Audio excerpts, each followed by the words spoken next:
বলেছে। আমি সাদ বিন আবি ওয়াক্কাস বলতেছি, ইয়া রাসূলুল্লাহ, ইয়া হাবিবাল্লাহ, বেদিনের ঘরে আমি জন্মগ্রহণ করেছি। আমার মা ইহুদি, আমার বাবাও ইহুদি, তারা কেউ ইসলাম ধর্ম গ্রহণ করে নাই। এমন ঘর থেকে ইসলাম ধর্ম আমি গ্রহণ করেছি।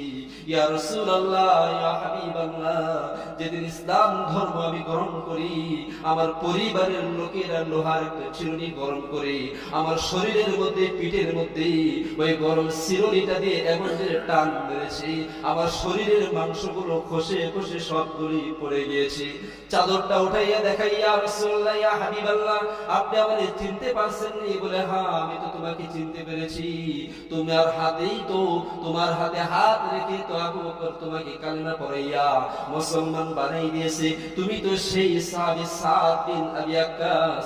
সাদ বিন আবি ওয়াক্কাস বলে, ইয়া রাসূলুল্লাহ, ইয়া হাবিবাল্লাহ, এই যে একটা বিচার আপনি করতেছেন, সমাধান করতেছেন, এখানে আবু বকর নির্দোষ, আবু বকর কোনো দোষ করে নাই। আমি সাদ বিন আবি ওয়াক্কাস সাক্ষী দিচ্ছি, ইহুদির সমস্ত দোষগুলো, এখানে আবু বকরের কোনো দোষ নাই। কিন্তু রাসূলের কথা হলো যে না, সাক্ষী না থাকলে আমার বিচার সঠিক হবে না। আবু বকরের পক্ষে কোনো সাক্ষী নাই, ইহুদির পক্ষে অনেকগুলো সাক্ষী রয়েছে।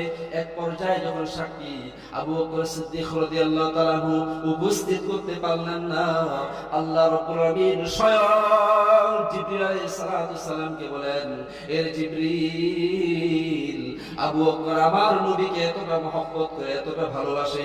আরবের মধ্যে সবচাইতে ধনী মানুষ হলেন আবু বকর সিদ্দিক। ওনার মতো কাপড়ের ব্যবসায়ী বড় আর আরবের মধ্যে কেউ নাই, মদিনা শহরের মধ্যে কেউ নাই।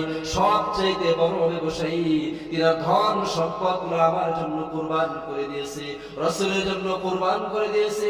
আজ বড় হয় আমার পক্ষে ঈমান আনার কারণে, আমার পক্ষে জিহাদ করার কারণে, আমার পক্ষে অটল থাকার কারণে আমাকে এত পরিমাণে মহব্বত করে ভালোবাসে। ওই ইহুদির বাচ্চারা গালি দিয়েছে, আবু বকর সহ্য করতে পারে নাই, এক পর্যায়ে তাকে থাপ্পড় মেরে দিয়েছে। তুমি মুহাম্মদের কাছে আমার আয়াতটা নাযিল করে দাও, মুহাম্মদের কাছে আমার ওহীটা পৌঁছায় দাও, আমার বার্তাটা পৌঁছায় দাও, আমার কথাটা পৌঁছায় দাও। ঠিক এই সময় জিবরিল আলাইহিস সালাম বলে, ইয়া রাসূলুল্লাহ, ইয়া হাবিবাল্লাহ, এইমাত্র আপনার কাছে ওহী এসেছে। ইহুদির পক্ষে হাজার হাজার সাক্ষী রয়েছে, অনেকগুলো সাক্ষী উপস্থিত করেছে, কিন্তু আবু বকর সিদ্দিকের পক্ষে স্বয়ং আল্লাহ নিজেই সাক্ষী দিয়েছে। সুবহানাল্লাহ। এজন্য দেখবেন শয়তানের একটু জোর বেশি থাকে, যারা দুষ্ট মানুষ এদের জোর বেশি থাকে, যারা শয়তান এদের জোর বেশি থাকে, যারা হকের পক্ষে থাকে এদের একটু শক্তিটা কম থাকে। কিন্তু কম শক্তির মধ্যে এত পরিমাণে আল্লাহ রাব্বুল আলামিন বরকত দান করে এরাই সর্বশেষ বিজয়ের মালা পরে। আল্লাহ তাআলা আয়াত নাযিল করে দেন, লাকাদ সামিআল্লাহু কাওলাল্লাযীনা ক্বালু ইন্নাল্লাহা ফাকীরু ওয়া নাহনু আগনিয়া। আল্লাহ আয়াত নাযিল করে বলে, ইয়া রাসূলুল্লাহ, ইয়া হাবিবাল্লাহ, আমি স্বয়ং আবু বকরের পক্ষে সাক্ষী দিই, অবশ্যই অবশ্যই তারা বলেছে, লাকাদ সামিআল্লাহ, আমি আল্লাহ শুনেছি, কাওলাল্লাযীনা ক্বালু, তারা বলেছে, ইন্নাল্লাহা ফাকীরু ওয়া নাহনু আগনিয়া,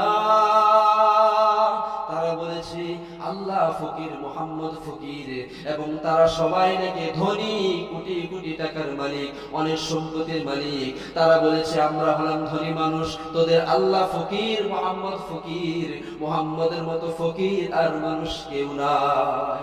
স্বয়ং আল্লাহ যখন আবু বকর সিদ্দিকের পক্ষে যখন সাক্ষী দিয়েছে, রাসূল কোরআন সুন্নাহ অনুযায়ী এমন বিচার করেছে, সাথে সাথে ইহুদিগুলো জাগাত রাসূলের সামনে বলতেছে, ইয়া রাসূলুল্লাহ, ইয়া হাবিবাল্লাহ, আমরা আপনার হাতে তওবা করে ইসলাম ধর্ম আমরা গ্রহণ করে নিলাম। লা ইলাহা ইল্লাল্লাহু মুহাম্মাদুর রাসূল।